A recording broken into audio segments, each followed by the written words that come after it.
Bonjour tout le monde. On va pouvoir commencer pour être à l'heure. Merci à toutes et à tous d'être présents pour ce talk où on va parler d'applications cloud native et de migration vers le cloud. Avant de commencer, je vais me présenter. Moi, je suis Katia, je suis CTO et cofondatrice de Cockpit.io, une entreprise spécialisée dans l'accompagnement autour de tous les sujets autour du cloud et du DevOps. J'ai commencé en tant que développeuse back-end il y a quelques années, qui a toujours fait de l'infra, et c'est comme ça que je me suis retrouvée à traiter les sujets autour du cloud et du DevOps. Et instant promotion, n'hésitez pas à aller sur notre blog technique, mes super collègues font de super articles, et puis sinon, moi, vous pouvez me retrouver aussi sur les réseaux sociaux, je parle souvent de ces sujets-là.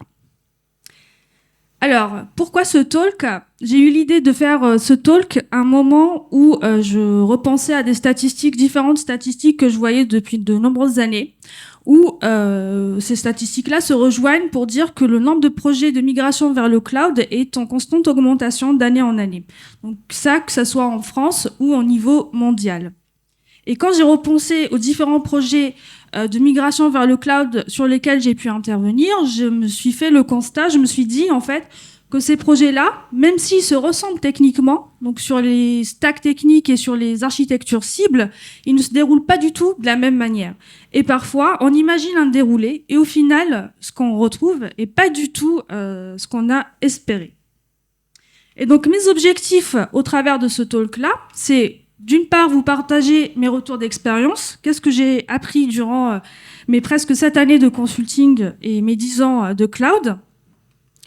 De partager avec vous la méthodologie qu'on a mis en place au sein de Cockpit.io pour migrer nos projets vers le cloud.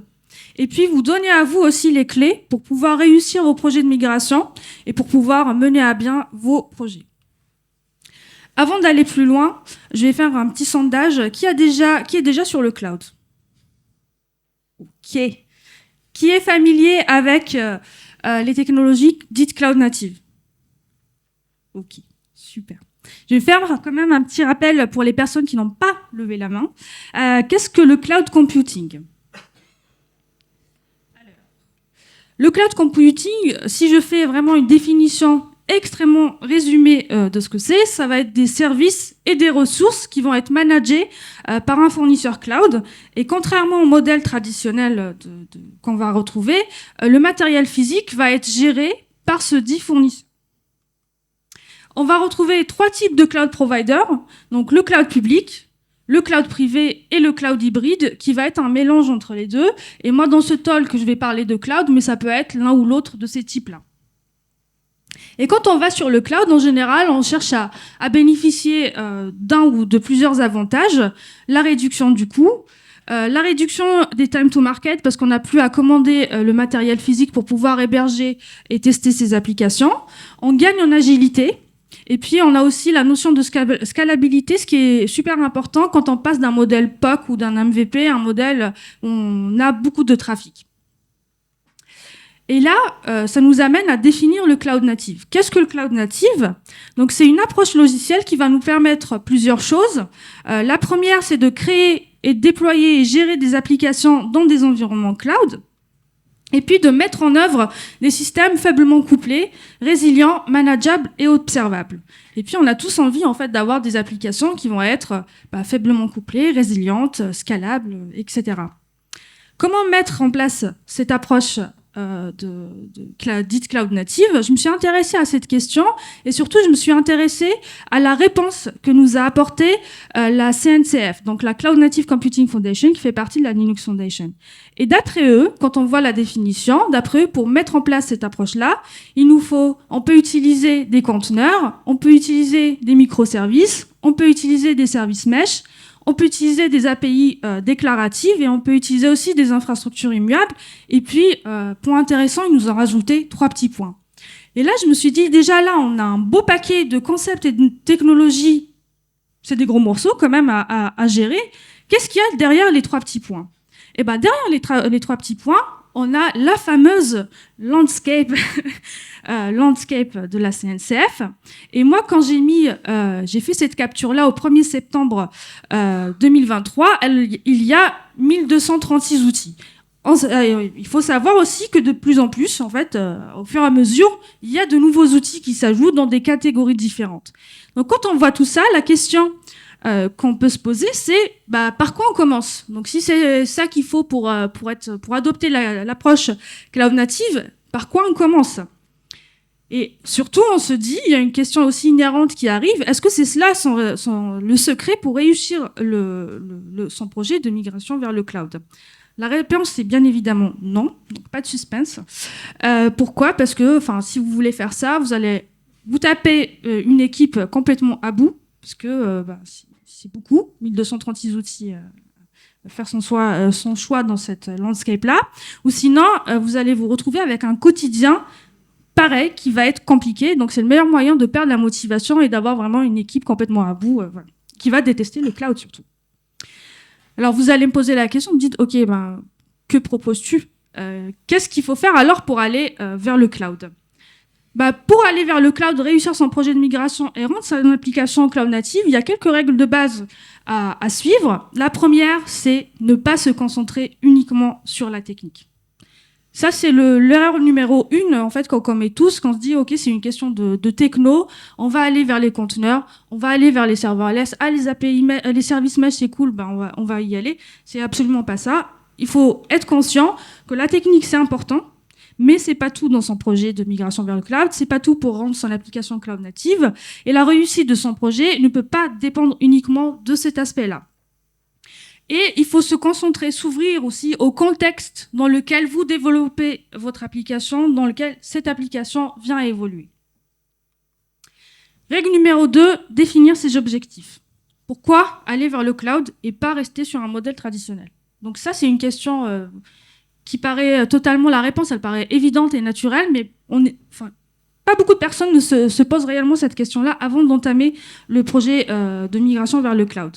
Quels sont les avantages dont on souhaite bénéficier? Ça peut avoir un impact sur les choix techniques qu'on va aussi effectuer plus tard. Quels sont les objectifs business que nous souhaitons atteindre? Parce que faut garder en tête qu'aller vers le cloud, c'est pas un objectif, c'est un moyen pour atteindre ces objectifs. Règle numéro 3, communiquer avant, pendant et après le projet. Tout le monde doit avoir le même niveau d'information. Ça, c'est primordial. Il faut vraiment que l'information circule au sein de vos équipes. Ne pas hésiter à rappeler vos objectifs tout au long de votre projet de migration. Quels sont vos objectifs business? Par exemple, multiplier par 10 le trafic qui arrive sur votre site. Ou sinon, stabiliser votre base client actuelle. L'impact de ces objectifs-là n'est pas le même sur les choix techniques que vous allez effectuer. Ne pas négliger la communication inter-équipe et intra-équipe. Donc, par expérience, ça m'est arrivé aussi d'arriver dans un projet de migration vers le cloud où il y avait une personne de l'équipe tech qui gérait ce projet-là de migration, tout le reste développé à côté, et on se retrouvait dans des situations où on avait une équipe, mais qui ne communiquait pas du tout, donc il n'y avait pas de circulation de l'information. Et éviter les zones de flou, parce que, pareil, c'est le meilleur moyen, si vous ne communiquez pas, d'avoir des personnes qui font des choses, mais qui ne savent pas pourquoi elles font ces choses-là. Analysez votre culture et vos pratiques. Est-ce que vous avez adopté la culture DevOps? Parce que ça aussi, c'est une facilitatrice, cette culture-là, pour vos projets de migration vers le cloud. Est-ce que vous avez adopté les pratiques courantes du développement cloud native? L'intégration continue, les livraisons continues. Je ne parle pas ici de déploiement continu parce que voilà, rares sont les personnes, les entreprises qui arrivent vers le déploiement continu. Faites le point sur vos procédures internes. Si vous devez, avant de déployer, faire des signatures manuelles de plein de personnes, ça n'aura pas le même impact aussi sur ce que vous allez mettre en place. Et faites le point sur votre degré d'automatisation. Où en êtes-vous dans vos tests, dans vos déploiements, dans vos process de release, dans vos rollbacks, dans votre système d'alerting, plus globalement dans votre système d'observabilité, où est-ce que vous en êtes? Ensuite, identifiez les personnes clés. Avant d'entamer un projet de migration, avant de vous questionner sur qu'est-ce que je dois faire pour modifier mon application, identifiez les personnes clés qui maîtrisent l'application, qui maîtrisent l'infrastructure déjà existante, qui maîtrisent les déploiements, parce que parfois on a une équipe en charge de l'automatisation qui est entre deux équipes, Et quelles sont les autres personnes clés? Est-ce que vous avez des équipes produits? Est-ce que vous avez des équipes QA? Est-ce que vous avez des personnes, voilà, à responsabilité? Et puis, qui doit leader le projet de migration? Qui est capable d'arbitrer, de faciliter, de trancher quand il y a des décisions techniques à faire et de communiquer pour aller chercher l'information. Et moi, ce que je dis toujours, en fait, dans cette étape-là, s'il y a une personne qui doit leader le projet, il faut vraiment faire attention aux soft skills parce qu'on peut être très très fort techniquement, mais si on n'arrive pas à communiquer avec les autres, c'est le meilleur moyen pour échouer son projet. Et puis collaborer. Donc ça, c'est très très important. Si vous n'êtes pas encore dans si la culture DevOps n'est pas très forte au sein de vos organisations, c'est peut-être un début pour créer une équipe, une task force multidisciplinaire.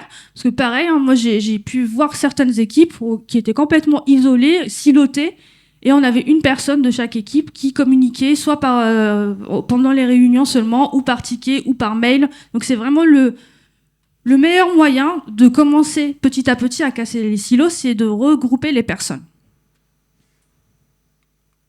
Ensuite, analysez votre existant. Il faut savoir d'où vous partez. Ça va savoir aussi un impact important sur vos choix techniques. Il faut identifier plusieurs choses. L'architecture applicative. Aujourd'hui, posez-vous la question, est-ce que vous êtes en microservice? Est-ce que vous êtes en monolithique? Est-ce que vous avez une architecture applicative orientée événement? Ça aura un impact dans le choix de votre architecture cible. Quels sont les langages que vous avez? Les dépendances, les versions. Et puis, pour les dépendances aussi, est-ce que vous pouvez les réinstaller? Donc, dans des environnements legacy, moi, j'ai déjà vu un cas où on avait une dépendance qui n'était plus du tout disponible sur Internet. Donc, si on perdait le serveur, c'était cuit. Et puis, regardez aussi, est-ce que votre application, elle est stateful ou stateless? Donc, stateful, est-ce que votre application doit stocker des données, sauvegarder, écrire des données sur le serveur local? Ou est-ce que tout est décentralisé? Vous enregistrez votre cache, vos données de session, toutes vos données ailleurs. Et faites le point sur les licences utilisées aussi. Donc parfois on a des licences qui, par exemple, ne sont pas compatibles avec le modèle de conteneur, ou le conteneur est éphémère, donc on a un problème à chaque fois pour remettre la licence. Ensuite, analysez vos données à transférer. Si vous avez plusieurs pétas de données à transférer et vous voulez vous débarrasser de votre data center on-prem, par exemple, posez-vous la question, est-ce que c'est vraiment pertinent ou pas? Est-ce que c'est pertinent d'éloigner l'application de votre source de données? Questionnez-vous sur votre infrastructure existante. Questionnez-vous sur les ressources actuelles utilisées, RAM, CPU, trafic aussi. Quel est votre trafic entrant sur votre application? Et puis sur votre stack d'observabilité, donc quels sont vos outils de monitoring? Est-ce que ces outils-là aussi, il va falloir les modifier ou modifier votre application, par exemple pour ajouter des traces, etc. Une fois que vous avez fait ça, faites le point aussi sur la sécurité. Ça, c'est pas à négliger, ça ne vient pas après, ça vient avant de faire quoi que ce soit. Listez vos contraintes réglementaires, par exemple, notamment sur les régions ou autres, où vous devez rester maître de vos données. Vos procédures, faites le point aussi sur tout ce qui est réseau. Donc, est-ce que vous avez des problématiques de filtrage d'IP? Vous avez un WAF, il y a un VPN à mettre en place, etc. Est-ce que votre application, elle doit être accessible depuis Internet ou pas? Voyez vos vulnérabilités et est-ce que vous avez dans vos pipelines de CI/CD des tests de sécurité qui sont automatisés? Et aussi important, identifiez vos besoins en authentification et en autorisation. Parce que parfois, pareil, hein, ça m'est arrivé de voir des applications qui étaient on-prem dans la phase de pré-lancement, et le modèle, c'était d'aller vers le cloud public, mais il n'y avait rien qui était mis en place d'un point de vue authentification et autorisation. Donc ça aussi, questionnez-vous. Est-ce que c'est des choses à mettre en place? Est-ce que ça va être porté par l'application ou par d'autres services managés? Et ensuite, cadrez votre projet. Avant de toucher à votre application, de chercher à la modifier à tout prix, cadrez votre projet de migration. Quel est le scope applicatif et infrastructure concerné? Est-ce que vous voulez commencer par un petit lot d'applications ou est-ce que vous voulez faire tout one shot? Est-ce que c'est toute votre infrastructure que vous allez migrer? Et choisir aussi sa stratégie de migration. Ça va avoir un impact sur votre charge de travail, sur la quantité de choses à faire au niveau applicatif. Il y a plusieurs versions de cette liste de stratégies de migration. Donc, le refactor, est-ce que votre application, finalement, au moment où vous l'avez analysée, vous vous êtes dit, bon, celle-là, on va pas la toucher, c'est un peu risqué, personne ne la maîtrise. Ce qu'on va faire, on va recréer une nouvelle application avec une nouvelle architecture à côté. Le lift and reshape, c'est, on prend l'application, on va pas faire de changements majeurs, mais on va apporter quelques optimisations. Par exemple, avant, on stockait les données de cache localement. Finalement, on va partir plus sur des services managés, une base de données dédiée. Les assets, on les faisait aussi au niveau du serveur et on se dit, finalement, on va partir sur un service type S3. Le drop and shop, donc ça aussi, c'est un cas vraiment très particulier où on passe d'un modèle on-prem avec licence, on passe vers du modèle SaaS, donc on n'a plus du tout d'application à migrer au final. Ça peut être le cas, par exemple, d'un CRM. Le lift and shift, donc c'est la stratégie qu'on va adopter quand on n'a pas de temps. On veut décommissionner rapidement son infrastructure. Et l'objectif du lift and shift, c'est de ne pas toucher trop à l'application, de vraiment déplacer dans un premier temps. Et ça vient quand on a des contraintes de temps et de budget très fortes. Le retain, finalement, on se dit, OK, je me suis questionné sur... notre entreprise s'est questionnée sur les objectifs business. Voilà. On s'est questionné sur la pertinence de ce projet-là et on se dit, finalement, ça vaut pas trop le coup d'engager des modifications, d'engager du temps pour faire ce projet-là. Et le retire, c'est quand on se dit, la durée de vie de mon application, elle est relativement courte, on va finir par la virer, donc on fait rien. Questionnez-vous vraiment sur quelle stratégie vous souhaitez adopter. Et puis, faire le choix de votre architecture cible. Est-ce que vous allez sur un modèle serverless? Est-ce que vous allez vers un modèle conteneur? Est-ce que vous allez choisir une solution PaaS? Tout ça va avoir un impact sur les modifications que vous allez faire au niveau de votre application. Choisir votre fournisseur ou les fournisseurs cloud, si vous êtes en stratégie multi-cloud, pareil, questionnez-vous. Qu'est-ce qui est important pour vous? Est-ce que c'est la souveraineté de vos données? Est-ce que c'est le nombre de services? Est-ce que c'est le support client? Tout ça, questionnez-vous. Moi, pour des contraintes de temps, aujourd'hui, je ne vais pas m'attarder sur la partie pure infrastructure, même si on a des représentants FR ici. Donc voilà, mais questionnez-vous, vraiment, posez-vous les bonnes questions avant d'aller sur un cloud provider en particulier. Et anticipez les besoins de formation des équipes. N'attendez pas de commencer votre projet de migration, de modifier votre application avant de former vos équipes. Par exemple, si vous voulez aller sur du Cube, n'attendez pas que votre application arrive en prod pour former vos équipes à Kubernetes, parce que sinon la formation elle va se passer vraiment dans la douleur. Et anticiper le cost management et l'impact écologique. Donc ça aussi, ça a un impact. De toute façon, les deux sont liés. Donc si on consomme beaucoup de ressources, forcément, notre facture va grossir. Donc s'il faut ajouter des labels, s'il faut optimiser l'application parce qu'elle consomme trop de RAM, etc., posez-vous la question, où en est votre application? Est-ce que c'est des choses sur lesquelles on doit toucher ou on a déjà travaillé, tout est OK de ce côté-là? Ensuite, définir vos KPI. Comment savoir si votre projet, si ce que vous faites au niveau de votre application fonctionne ou pas? Il y a plusieurs KPI, donc indicateurs clés de performance possibles. Il y a une petite liste là que je vais donner, donc qui sont fréquentes quand on parle de DevOps, mais vous pouvez en ajouter autant que nécessaire pour vous, tant que c'est pertinent. Le lead time, donc quelle est la durée entre le moment où vous committez et le moment où ce commit arrive en production?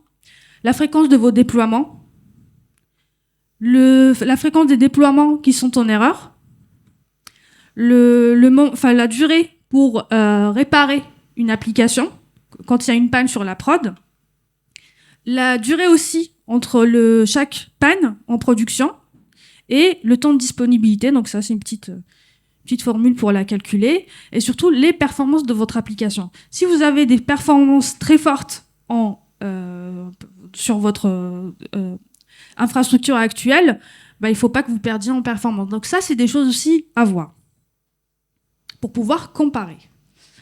Et là, on arrive enfin à l'étape, on touche à l'application.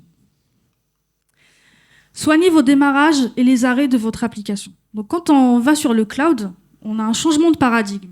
Un serveur, donc un nœud, est par définition éphémère. On peut le perdre à tout moment. Mais l'objectif du cloud, c'est que cette partie-là, ce soit un non-événement. Donc l'infrastructure sur le cloud, elle est censée avoir en fait des mécanismes de résilience. Donc on perd un nœud, on recrée un autre. C'est un non-événement.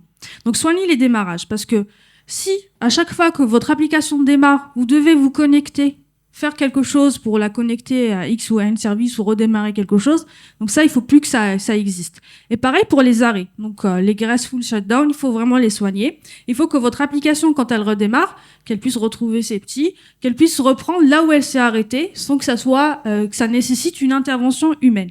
Et surtout les temps de redémarrage. Donc il ne faut pas que votre application prenne 5 minutes pour redémarrer. Donc ça, c'est au cas par cas. Analysez ce qui prend du temps, analysez ce qui n'est pas encore automatisé, et là, à ce moment-là, corrigez le tir. Adaptez vos outils. Donc ça aussi, ça dépendra de l'architecture cible dans laquelle vous voulez aller. Si c'est du conteneur, c'est que votre application n'est pas conteneurisée, conteneurisez-la. Si vous voulez aller sur un modèle plus serverless, à ce moment-là, vous vous adapterez. Donc, questionnez-vous aussi sur vos outils actuels, vers quoi vous voulez aller et qu'est-ce que je dois changer, qu'est-ce que je dois optimiser. Mettre à jour vos workflows de CI/CD. Pareil, hein. Donc, si vous voulez changer quelque chose, rajoutez des tests parce que vous n'en avez pas suffisamment, etc. Donc, il faut le faire. Adaptez votre stack local, nerf de la guerre. Donc, très souvent négligé. Il faut que vous soyez le plus ISO possible de votre environnement de production. Donc, soignez la stack locale. Corrigez les vulnérabilités. C'est pas parce que vous êtes sur le cloud que votre infrastructure est managée que ça vous dispense de faire attention aussi à vos vulnérabilités. Et adaptez votre application à plusieurs niveaux. Ne stockez pas le cache localement dans la mesure du possible. Ne stockez pas les données de session localement. Ne stockez pas les assets aussi localement. Comme ça, si vous perdez un serveur, c'est pas grave. Regroupez vos dépendances dans un fichier dédié si vous ne l'avez pas déjà fait. Donc un requirement.txt Python par exemple, ou un package.json. Donc si c'est pas encore fait, essayez de regrouper les dépendances de votre application dans un même fichier. Mettre à jour vos dépendances. Donc, pour être sûr que vous avez toujours les dernières versions, et adapter l'application à l'architecture cible. Donc, selon le choix vraiment de l'architecture cible, j'insiste, c'est à ce moment-là que vous saurez quelle est la quantité de travail que vous devez faire.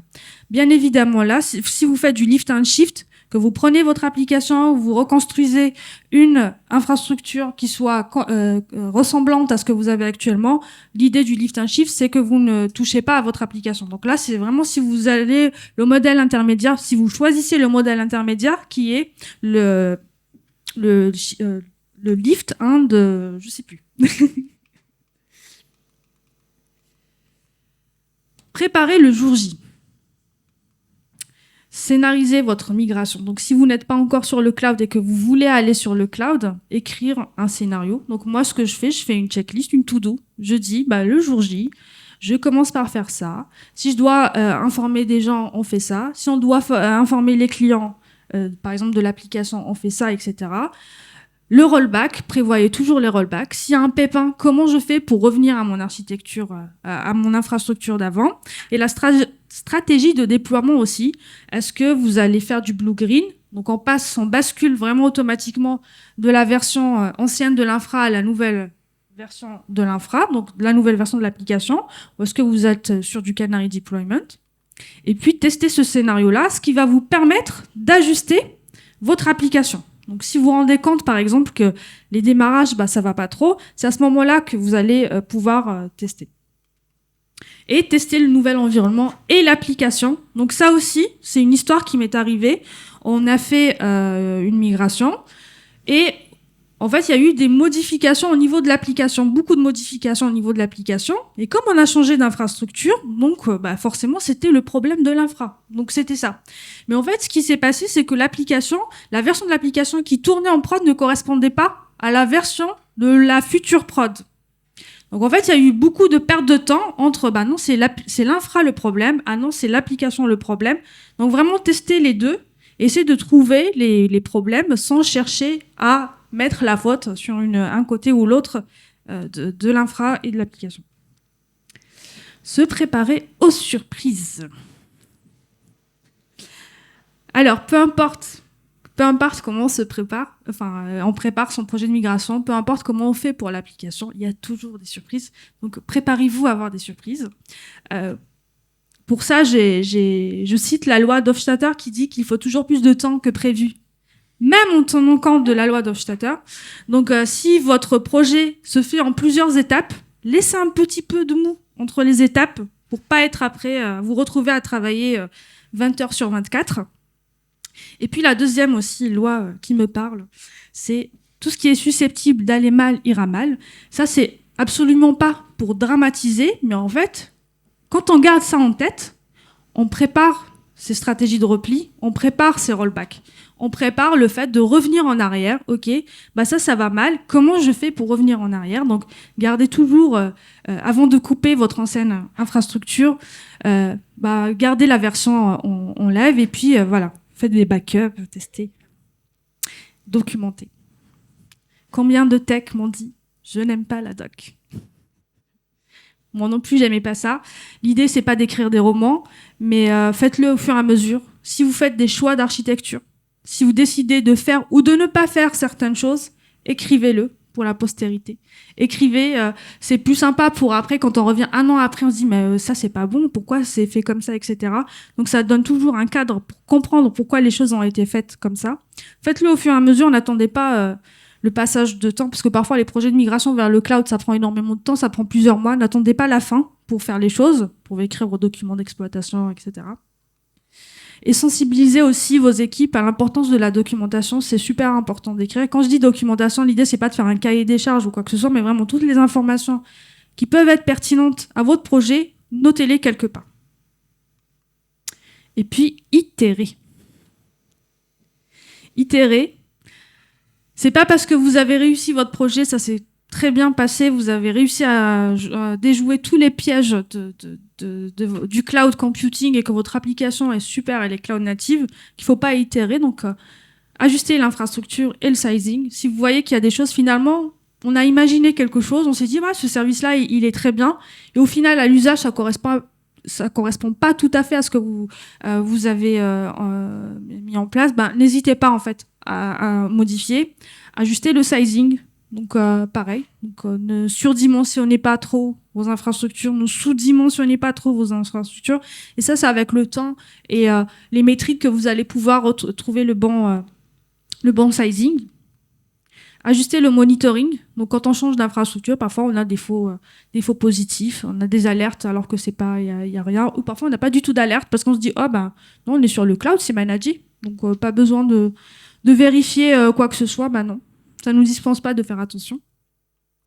Et il faut s'inscrire dans une démarche d'amélioration continue. Donc, votre application, il faut toujours la maintenir. Il faut toujours voir qu'est-ce que vous pouvez apporter de plus, de mieux à cette application-là et à votre infra. Et puis, apprendre de votre projet. Prévoir des rétrospectives pour lister les succès sur lesquels il faut capitaliser. Et les axes d'amélioration aussi. Ça, c'est très, très important, surtout si vous faites votre projet de migration vers le cloud en plusieurs étapes. Vous prenez une application, par exemple, pilote, où vous dites, OK, on commence par cette application-là, on va la rendre cloud native. Forcément, il y a des choses qui vont très, très bien se passer, il y a des choses qu'on peut améliorer. Donc, faites-le, en fait, apprenez de votre projet. Il ne faut pas que ce soit un tabou de voir ce qu'on a bien moins réussi. Et la dernière règle, faites-vous accompagner. Si vous n'avez pas la compétence en interne, croyez-moi, ça va vous prendre beaucoup plus de temps. Vous allez apprendre dans la douleur. Et surtout, ça va vous coûter, vous allez faire des choix qui ne sont pas bons. L'idée, c'est pas de faire un projet de 12 mois avec quelqu'un un prestataire ou un. Mais si vous avez, par exemple, des besoins futurs de recrutement, recrutez. Si vous voulez prendre des prestataires, faites-le. Mais ça m'est arrivé d'intervenir sur des projets qui étaient déjà sur le cloud, mais qui ont été faits par des personnes qui ont appris sur le tas. Et je peux vous dire que la facture à la fin, c'est pas la même. La résilience des applications, c'est pas la même. Donc, faites-vous accompagner, n'hésitez pas. Recrutez, formez-vous en interne, etc. Et ma conclusion, j'ai fait vite. La conclusion, c'est quoi ? Le développement cloud native n'est pas du tout qu'une question de technique. Donc ça, il faut vraiment le comprendre et l'accepter. La culture de l'entreprise, les pratiques et l'organisation sont des éléments cruciaux pour réussir son projet de migration. Gardez toujours en tête constamment vos objectifs. Je l'ai dit, si votre objectif c'est de stabiliser ou de vendre par exemple votre SaaS, ou sinon si votre objectif business c'est de multiplier par 100 le nombre de personnes, le trafic entrant sur votre application, le choix, l'impact, ça ne va pas être le même. Et puis, il n'y a pas de recette magique. Donc, il faut vous adapter vraiment à vos contextes.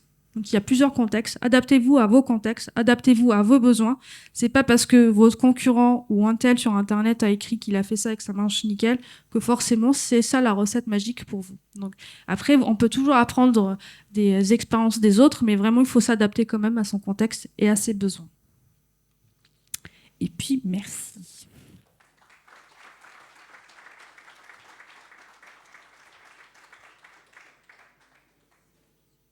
Est-ce qu'il y a des questions? On a encore un peu de temps.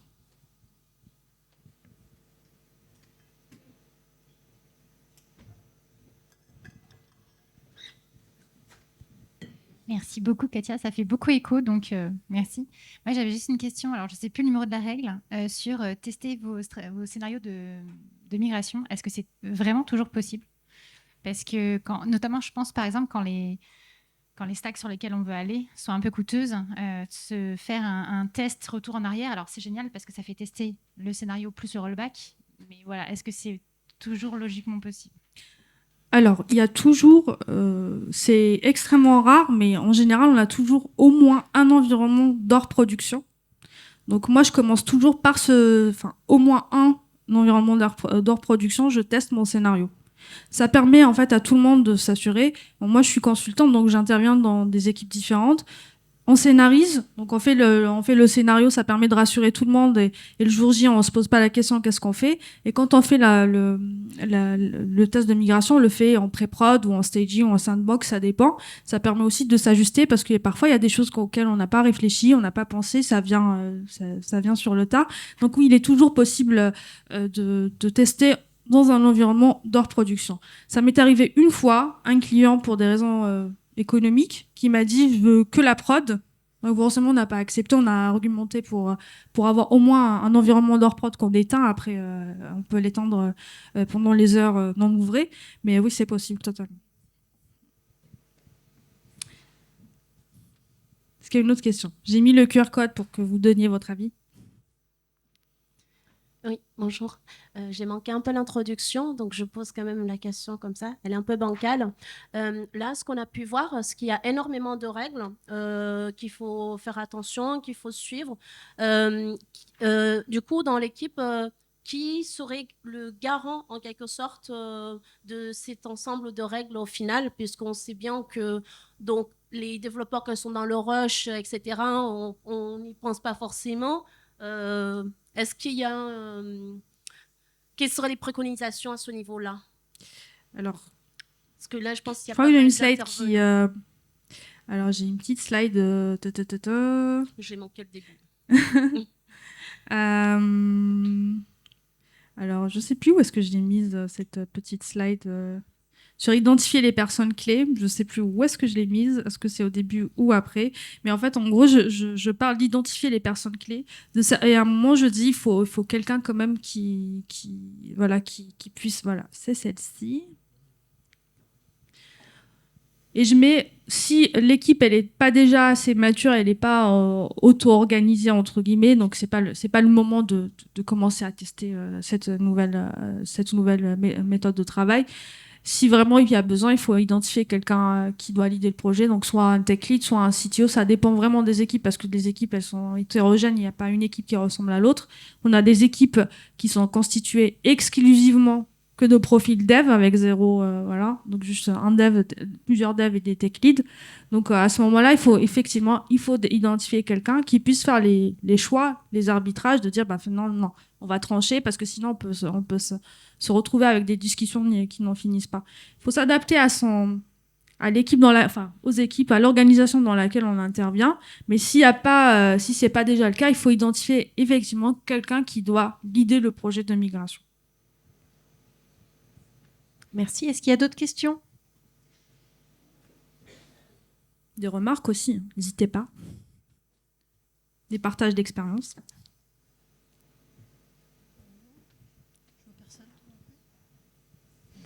Ben, merci beaucoup, Katia. Merci à vous.